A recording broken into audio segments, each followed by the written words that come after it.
बिस्मिल्लाहिर्रहमानिर्रहीम। शुरू करती हूँ अल्लाह के नाम से जो बड़ा मेहरबान और निहायत रहम करने वाला है। अस्सलाम वालेकुम व्यूअर्स, उम्मीद करती हूँ आप सब खैरियत से होंगे और दुआ करती हूँ आप जहाँ रहें खुश रहें आबाद रहें। आज हम बना रहे हैं बहुत ही ज़बरदस्त खिचड़ी पुलाव। तो चलिए सामान नोट कर लेते हैं हमें क्या चाहिए। मैंने लिया है सेला चावल 1 पाव और दाल ली है मसूर की 1 पाव, दोनों को भिगो दिया है। 1 अदद छोटी प्याज, इसको बारीक चॉप कर लिया है। 4 अदद हरी मिर्चें हैं, इनको कट कर लिया है। लहसुन अदरक का पेस्ट है 1 टीस्पून। तो चलिए गाइस बनाना स्टार्ट करते हैं। मैंने एक कढ़ाई में 1/3 कप यानी कि 1 कप का तीसरा हिस्सा ऑयल डाल दिया है और इसमें मैंने प्याज डालकर इसको मुझे ब्राउन करना है। तो गाइस जब तक हमारी प्याज ब्राउन हो रही है आप लोग हमारे चैनल को सब्सक्राइब कर लें और बेल आइकन को दबाना ना भूलें ताकि आपको मेरी वीडियो बर वक्त देखने को मिले।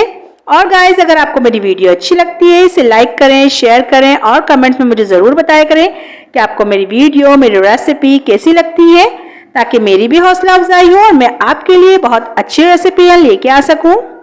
ये देखिए हमारी प्याज जो है ब्राउन हो गई है और बस हमें इतना ही ब्राउन करना है। अब मैं इसमें लहसुन अदरक का पेस्ट ऐड कर दूंगी ताकि ऑयल का टेम्परेचर थोड़ा डाउन हो जाए।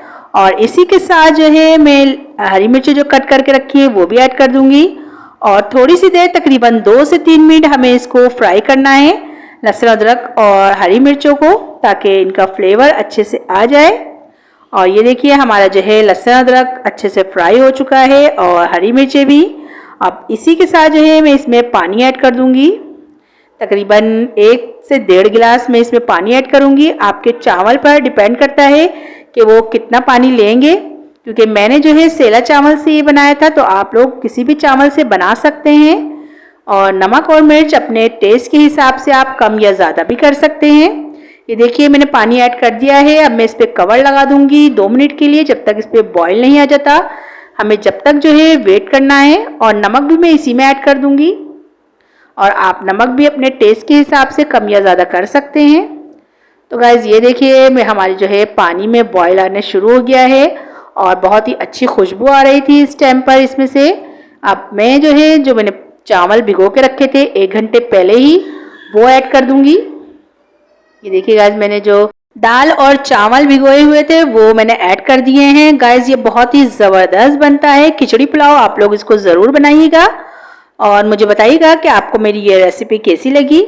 ये देखिए मैंने ऐड कर दिया है। अब इस पर कवर लगा दूंगी, तकरीबन 2 मिनट में इसमें बॉयल आ जाएगा। ये देखिए गाइस बॉयल आना शुरू हो गया है और ये आप लोग देख सकते हैं इसका पानी भी थोड़ा कम हो गया है और आप लोग चावल देखें कितने ज़बरदस्त फूल चुके हैं और गाइस बहुत ही अच्छी खुशबू भी आ रही थी इसमें से। तो अब हमें जो है इसको बिल्कुल पानी खुश्क होने तक पकाना है, जब तक इसका पानी खुश्क नहीं हो जाता। ये देखिए पानी जो है तकरीबन खुश्क हो चुका है और मैंने कढ़ाई के नीचे जो है तवा रख दिया था, क्योंकि हमें जो है इसको तकरीबन 10 से 15 मिनट दम पर लगाना था। तो मैंने बोला कहीं जल ना जाए, तो इस वजह से मैंने कढ़ाई के नीचे तवा रख दिया है। आप लोग भी अगर आपका बर्तन हल्का है तो आप लोग भी तवा रख सकते हैं।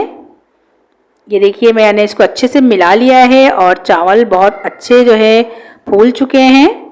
अब मैं इसको तकरीबन 15 मिनट के लिए दम पर रख दूंगी, बिल्कुल लो फ्लेम पर, जैसे हम चावल रखते हैं दम पर। गाइस ये बहुत ही ज़बरदस्त बनता है। अगर आपने एक दफ़ा बना लिया तो आपके घर वाले बार बार इसी खिचड़ी पुलाव की फरमाइश करेंगे। तो ये देखिए मैंने तवे के ऊपर कढ़ाई रखकर उसको बिल्कुल लो फ्लेम दम पर रख दिया है 15 मिनट के लिए। तो ये देखिए गाइस 15 मिनट हो चुके हैं। हमारी खिचड़ी पुलाव का फाइनल लुक कितना ज़बरदस्त है। गाइस ये देखने में जितना अच्छा लग रहा है खाने में ये उससे भी ज़्यादा अच्छा था। मैं आपको दिखाती हूँ निकाल कर। ये देखिए इसका फाइनल लुक माशाल्लाह से कितना ज़बरदस्त लग रहा है और आप लोग चावल देखिए कितने अच्छे लग रहे हैं। गाइस ये खाने में भी बहुत ही अच्छा था, बच्चों के फेवरेट है ये। और मैंने इसको चटनी के साथ और अचारी मिर्चों के साथ सर्व किया था। गाइस इसकी रेसिपी मेरे चैनल पे है, आप लोग देख सकते हैं। अचारी मिर्चों के साथ ये पुलाव बहुत ही ज़बरदस्त लगता है, तो आप लोग इसको ज़रूर बनाइएगा और मुझे बताइएगा कि आपको मेरी रेसिपी कैसी लगी। तो चलती हूँ, दुआओं में याद रखिएगा। इंशाल्लाह फिर एक ज़बरदस्त सी रेसिपी लेके आऊँगी आपके लिए। अल्लाह हाफिज़।